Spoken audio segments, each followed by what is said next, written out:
Parade प्रांगण में है और आज समाजवादी पार्टी के सभी कार्यकर्ता विरोध प्रदर्शन आजम खां को लेकर विरोध प्रदर्शन कर रहे हैं। ऐसे में जवाहर यूनिवर्सिटी को लेकर आप विरोध प्रदर्शन कर रहे हैं, क्या कहेंगे? और धन्यवाद। पहले तो आपको आपका जन्मदिन की ढेर सारी शुभकामनाएं, बधाई। आप तरक्की करें। और देखिए, ये जाहिलों की सरकार है। आज के डेट में उत्तर प्रदेश और देश में जाहिलों की सरकार है। इनको शिक्षा से कोई मतलब नहीं है। इसीलिए इन्होंने और अपने जिलाधिकारी महोदय रामपुर के द्वारा क्या कहते हैं 2 दिन पहले एक नोटिस जौहर विश्वविद्यालय को जारी कराया कि 15 दिन का समय दिया जाता है। आप अगर जवाब नहीं देते हो तो जौहर विश्वविद्यालय को गिरा दिया जाएगा। इन क्या कहते हैं सरकार को इतना क्या कहते हैं वो अफसोस नहीं है कि जिस बिल्डिंग को हम गिराने जा रहे हैं वो बिल्डिंग कहीं ना कहीं लाखों छात्र नौजवानों के भविष्य से जुड़ा हुआ है। आप बताइए, जो बच्चे वहाँ टॉप करते थे, जो बच्चे वहाँ पढ़ के देश का नाम रोशन करते थे, आज वो विश्वविद्यालय अगर गिरा दिया जाएगा तो बताइए वो बच्चों का भविष्य कहाँ जाएगा।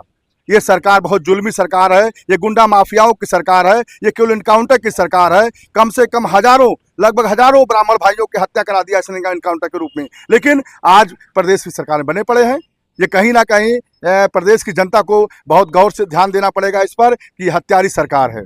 उसी क्रम में जौहर विश्वविद्यालय को भी उन्होंने गिराने का एक आदेश किया है। जौहर विश्वविद्यालय को हम समाजवादी और समाज के सारे संवर्ग के लोग ये इस बात के संकल्पित हैं कि हम लोग जौहर विश्वविद्यालय को बचाने के लिए जितनी हमारे शरीर में ताकत होगी, जितना हम लोग के पास क्षमता होगी, हम सब लोग लगाएंगे। चाहे चंदा का रूप हो, चाहे किसी का रूप हो, हम लोग जौहर विश्वविद्यालय को अंतः तक गिरने नहीं दिया जाएगा। ये हम सब लोगों की कोशिश है और इस सरकार से उम्मीद नहीं किया जा सकता है।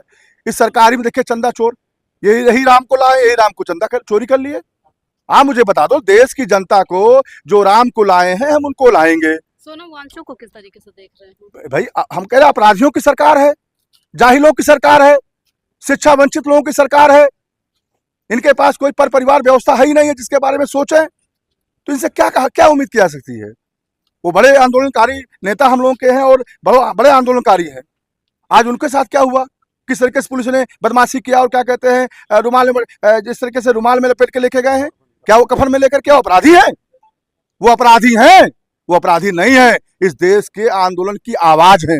लेकिन इस सरकार को आंदोलन करने वाले लोगों को उठा के जेल में बंद करना, उनके मकान गिराना, उनकी बिल्डिंगों गिराना, शिक्षा के मंदिर की गिराना, मस्जिद गिराना, मजार गिराना, ये सुबह जब सो के उठते हैं भाजपाई, जब ये आंख मसलते हुए निकलते हैं बाहर, तो इनको सिर्फ और सिर्फ देखता है कि कहाँ हिंदू मुस्लिम कर ले, कहाँ कौन सी मस्जिद गड़बड़ है, कौन सा क्या कहते हैं मंदिर मजार गड़बड़ है, किसको गिरा दें, कैसे कंट्रोवर्सी करावें, कैसे धार्मिक उन्माद फैलावें।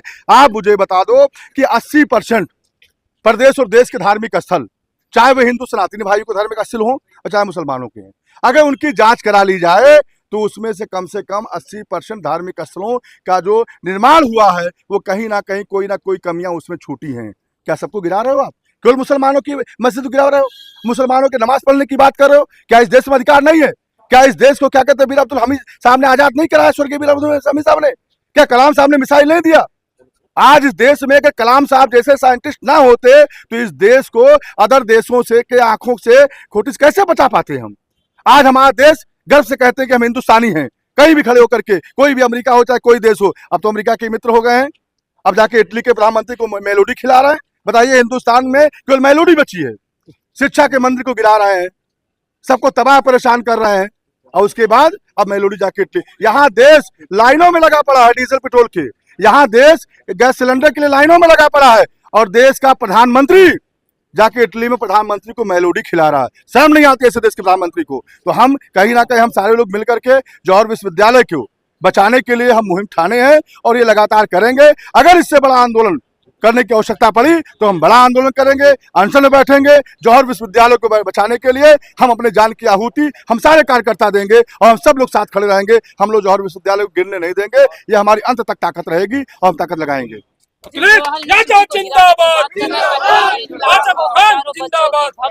भी खत्म हो जाएगा। ऐसे खबरों को देखा सिद्धार्थनगर